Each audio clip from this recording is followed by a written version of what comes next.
Like and subscribe my YouTube channel Kamlesh BRC Kudrar. नमस्कार मित्रों, आज मैं आपके समक्ष उपस्थित हूँ वाक्य विचार लेकर। तो आज हम लोग बात करेंगे वाक्य विचार पर। वाक्य विचार हम जानते हैं कि व्याकरण के 3 अंग होते हैं और उन 3 अंगों में सबसे पहला अंग जो है वह वर्ण विचार है, दूसरा अंग जो है वह शब्द विचार है और तीसरा अंग जो है वह वाक्य विचार है। व्याकरण पर हमने चर्चा किया था, वर्ण विचार पर भी मैंने पहले वीडियो बनाकर मैं डाल चुका हूँ। जिनको भी जरूरत होगी आप कमेंट करिएगा, मैं उसका लिंक भेज दूंगा। और साथ ही मैंने शब्दों और उसके वेदों पर भी मैं वीडियो बनाकर डाल चुका हूं और उसका भी लिंक जिसकी आवश्यकता होगी मैं उसको भेज दूंगा। नहीं तो मेरे चैनल कमलेश BRC कुदरा को सब्सक्राइब करिए, उसमें खोजिए, आपको ये सारी वीडियो मिलेंगी। आइए हम बात करते हैं आज के इस वीडियो में हम लोग किस किस चीज पर बात करेंगे। वाक्य विचार हम लोग बात करेंगे। वाक्य किसे कहते हैं, वाक्य के अंग कौन कौन से होते हैं, उद्देश्य और विधेय पर। इसके बाद वाक्यों के प्रकार, रचना के आधार पर वाक्य 3 प्रकार के होते हैं, सरल वाक्य, संयुक्त वाक्य, मिश्र वाक्य या मिश्रित वाक्य।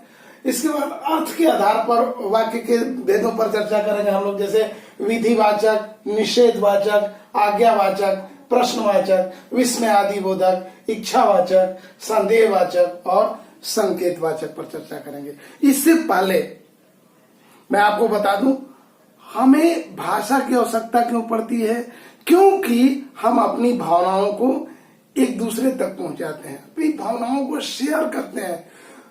भावनाओं को शेयर करने के लिए हम ध्वनि निकालते हैं, तरह तरह की ध्वनि निकालते हैं। इन ध्वनियों को वर्ण कहा जाता है और वर्णों के सार्थक मेल को शब्द कहा जाता है और शब्दों के सार्थक समूह को वाक्य कहा जाता है। तो हम एक वाक्य के द्वारा अपने विचार को दूसरों तक पहुंचाते हैं। जैसे अगर कोई कह दिया कि रमेश किनारे नदी के खड़ा है, तो इससे उतना कंप्लीट सेंस, पूरी बात जो मैं कहना चाहता हूं आप तक नहीं पहुंच पाता है।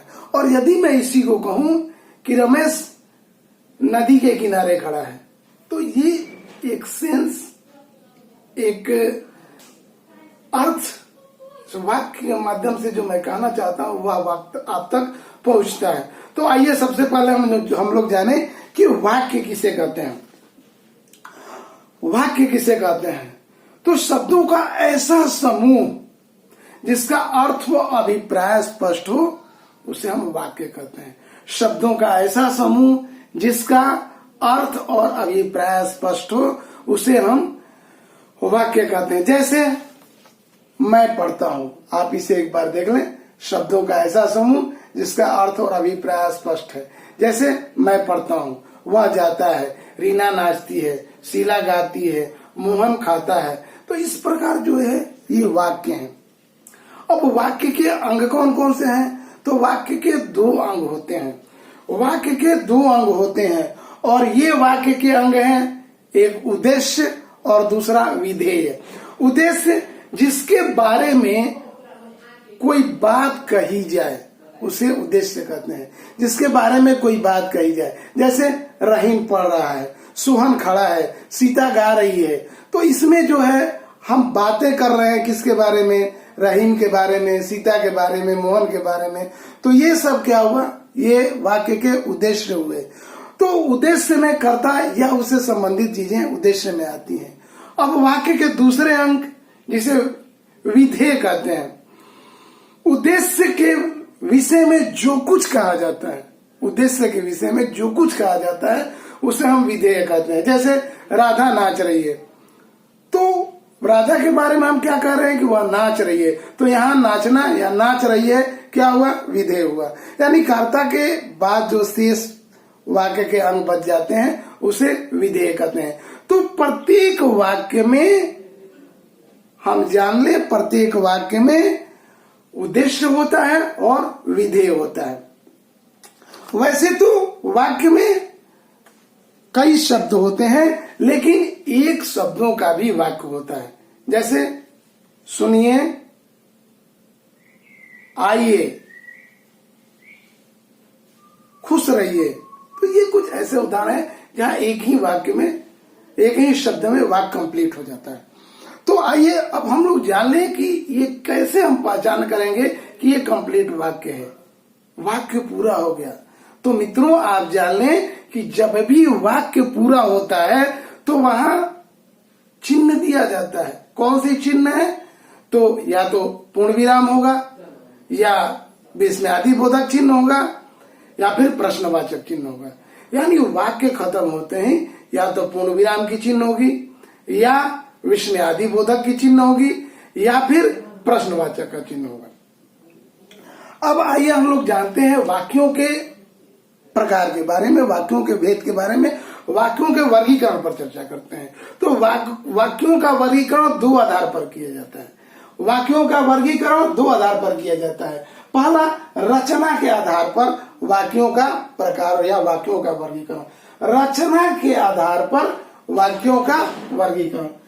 रचना के आधार पर वाक्य जो है तीन प्रकार के होते हैं, और ये तीनों लिखा हुआ है, देखिए, सरल वाक्य, संयुक्त वाक्य और मिश्र वाक्य, या जिसे मिश्रित वाक्य भी कहते हैं। तो आइए अब हम लोग देखते हैं, इसे आप ऐसे भी आप नोट कर लें। रचना के आधार पर वाक्य के तीन भेद होते हैं, सरल वाक्य, संयुक्त वाक्य और मिश्रित या मिश्र वाक्य। तो सरल वाक्य किसे कहते हैं, सब जान ले हम लोग। सरल वाक्य, जिस वाक्य में एक विधेय होता है, जिस वाक्य में एक विधेय होता है, एक ही क्रिया होती है, उसे सरल वाक्य कहते हैं। जैसे माँ खाना बनाती है, मोहन खेल रहा है, शीला गाना गा रही है, फातिमा पढ़ रही है। तो ये जो इसमें एक आप देखें विधेय है और एक ही क्रिया है, आप इसे नोट कर लें, देख लें, आप इसे नोट कर लें। तो हम जान गए सरल वाक्य, जिसमें एक विधेय होता है, एक क्रिया होती है, वह सरल वाक्य होता है। अब इसमें आप देखें दूसरा हम लोग बात करते हैं संयुक्त वाक्य। संयुक्त वाक्य किसे कहते हैं? जिस वाक्य में दो या दो से अधिक सरल वाक्यों को संयोजक अवयवों के द्वारा जोड़ा जाता है, तो उस वाक्य को हम संयुक्त वाक्य कहते हैं। वैसा वाक्य, वह वाक्य जिसमें दो या दो से अधिक सरल वाक्यों को संयोजक अवयवों के द्वारा जोड़ा जाता है। जैसे राम घर गया और सो गया, यहाँ संयोजक अवयव और है, दो सरल वाक्य है, राम घर गया और सो गया। राबिया विद्यालय गई पर शीघ्र लौट आई। तो यहाँ हम देखते हैं दो सरल वाक्य है, राबिया विद्यालय गई, और यहाँ और संयोजक है, या पर यहाँ जो है संयोजक अवयव है, पर शीघ्र लौट आई। तो इस तरह के वाक्य जहाँ दो या दो से अधिक सरल वाक्य एक संयोजक अवयव के द्वारा जुड़े हुए हैं, उन्हें हम संयुक्त वाक्य कहते हैं। आइए रचना के आधार पर वाक्य के तीसरे भेद पर चर्चा करते हैं, जिसका नाम है मिश्रित या मिश्र वाक्य। अब देखिए मिश्र वाक्य किसे कहते हैं? वह वाक्य जिसमें एक मुख्य उपवाक्य हो और अन्य मिश्रित उपवाक्य हो, जिन्हें योजक के द्वारा जोड़ा गया हो, उसे हम मिश्रित या मिश्र वाक्य कहते हैं। मिश्रित वाक्य में एक प्रधान, एक मुख्य उपवाक्य होता है और अन्य आश्रित उपवाक्य होते हैं, जिन्हें योजक के द्वारा जोड़ा जाता है। जैसे मोहन ने बताया कि उसे नौकरी मिल गई। यहाँ मोहन ने बताया, ये जो है मुख्य उपवाक्य है और इसको की के द्वारा जोड़ा गया है कि उसे नौकरी मिल गई। शीला ने कहा कि वह परीक्षा में पास हो गई।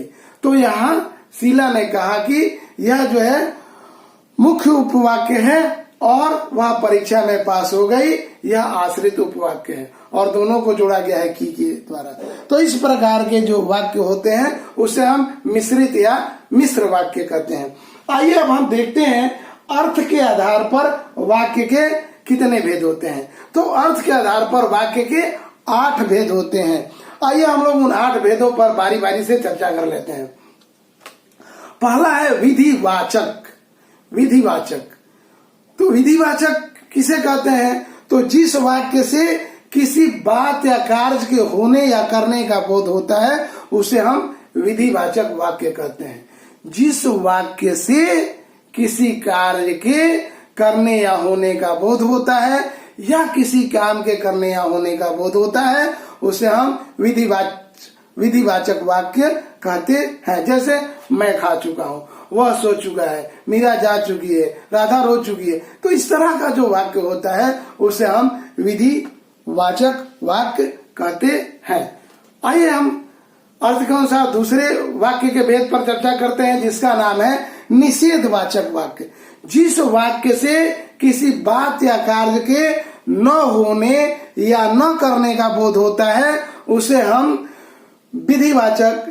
हम निषेधवाचक वाक्य कहते हैं। जिस वाक्य से किसी बात या कार्य के न होने या न करने का भाव प्रकट होता है, का बोध होता है, उसे हम निषेधवाचक वाक्य कहते हैं। जैसे मैं नहीं जाऊंगी, राधा नहीं नाचेगी, मीरा नहीं सोएगी, राम नहीं खाएगा।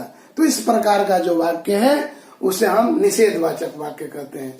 इस प्रकार का वाक्य का तीसरा भेद जो है उसे हम आज्ञावाचक वाक्य कहते हैं। आज्ञावाचक वाक्य अब तक हम लोग पढ़ चुके, विधिवाचक वाक्य, निषेधवाचक वाक्य और अब है आज्ञावाचक वाक्य। जिस वाक्य में किसी बात या काम के लिए आज्ञा, प्रार्थना अथवा उपदेश का भाव रहता है उसे हम आज्ञावाचक वाक्य कहते हैं। जिस वाक्य में किसी बात या काम के लिए आज्ञा, प्रार्थना या उपदेश का भाव रहता है उसे हम आज्ञावाचक वाक्य कहते हैं। जैसे सदा सच बोलो, यह कार्य कर लेना। तो ये जो वाक्य है उसे हम आज्ञावाचक, जिसमें आज्ञा, प्रार्थना या उपदेश का बोध हो। आइए चौथे पर नजर डालते हैं और वह है प्रश्नवाचक वाक्य। जिस वाक्य से किसी प्रकार के प्रश्न किए जाएं, कुछ पूछा जाए ऐसा बोध हो उसे हम प्रश्नवाचक वाक्य कहते हैं। जिस वाक्य से किसी प्रकार के प्रश्न किए जाने का बोध हो उसे हम प्रश्नवाचक वाक्य कहते हैं। जैसे तुम्हारा नाम क्या है, आप कहाँ जा रहे हैं, तुम कहाँ रहते हो। इस प्रकार हम देखते हैं कि इन वाक्यों से प्रश्न पूछा जा रहा है, तो इसे हम प्रश्नवाचक वाक्य कहते हैं। आगे हम बात जो करेंगे उसका नाम है विस्मयादिबोधक वाक्य। तो जिस वाक्य में हर्ष, विस्मय, घृणा या शोक का भाव प्रकट होता हो, जिस वाक्य से हर्ष, विस्मय, घृणा या शोक का भाव प्रकट होता है, आश्चर्य का भाव प्रकट होता है, उसे हम विस्मयादिबोधक वाक्य कहते हैं। जैसे वाह कितना मीठा आम है, छी तुम कितने गंदे हो, राम राम राम तुम तो एकदम गंदे हो। तो इस तरह के जो वाक्य हैं वह विस्मयादिबोधक वाक्य कहे जाते हैं। आइए आगे देखते हैं और अगला वाक्य का जो भेद है उसका नाम है इच्छावाचक वाक्य। इच्छावाचक वाक्य किसे कहते हैं? जिस वाक्य में इच्छा का प्रकट होता हो, जिस वाक्य के द्वारा किसी व्यक्ति की इच्छा का बोध होता है उसे हम इच्छावाचक वाक्य कहते हैं। जिस वाक्य में इच्छा प्रकट होता, इच्छा का बोध होता, तो उसे हम इच्छावाचक वाक्य कहते हैं। जैसे ईश्वर सबका भला करे, आप बहुत जल्दी स्वस्थ हो जाएं। तो ऐसे वाक्य जिसमें बोलने वाले की इच्छा का बोध होता है तो इसे हम इच्छावाचक वाक्य कहते हैं। और अगला यानी सातवां भेद है संदेहवाचक वाक्य। जिन वाक्यों से संदेह या संभावना का बोध होता है, वैसे वाक्य जिनसे संदेह या संभावना का बोध होता है उसे हम संदेहवाचक वाक्य कहते हैं। जैसे संभवतः आज वह आएगा, मीरा चली गई होगी, मोहन खा लिया होगा।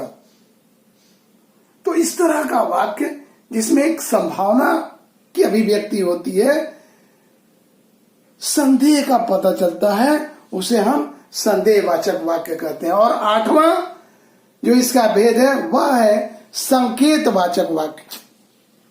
जिस वाक्य से एक बात या काम का होना या न होना दूसरे कार्य के होने या न होने पर निर्भर करता हो उसे हम संकेतवाचक वाक्य कहते हैं। जिस वाक्य में एक काम का होना या न होना दूसरे कार्य के होने या न होने पर निर्भर करता हो उसे हम संकेतवाचक वाक्य कहते हैं। जैसे तुम पढ़ाई करोगे तो जरूर परीक्षा में सफल होगे।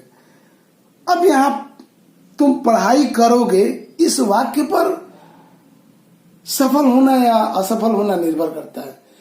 तो उसी प्रकार यदि राम जाएगा तो मोहन आएगा, यहां मोहन का आना राम के जाने पर निर्भर करता है।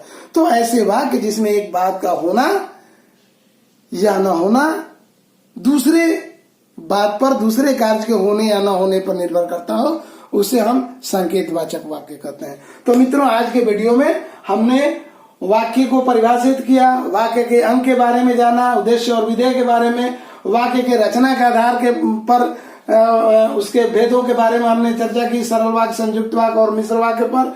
और इसके बाद अर्थ के आधार पर वाक्यों के भेद, विधिवाचक, निषेधवाचक, आज्ञावाचक, प्रश्नवाचक, विस्मय आदि बोधक, इच्छावाचक, संदेहवाचक और संकेतवाचक पर हमने विस्तार से चर्चा की। तो आइए मिलते हैं हम लोग फिर अगले वीडियो में। तब तक देखते रहिए ये हमारा channel Kamlesh BRC Kudra. Like करिए, सब्सक्राइब करिए। नमस्कार।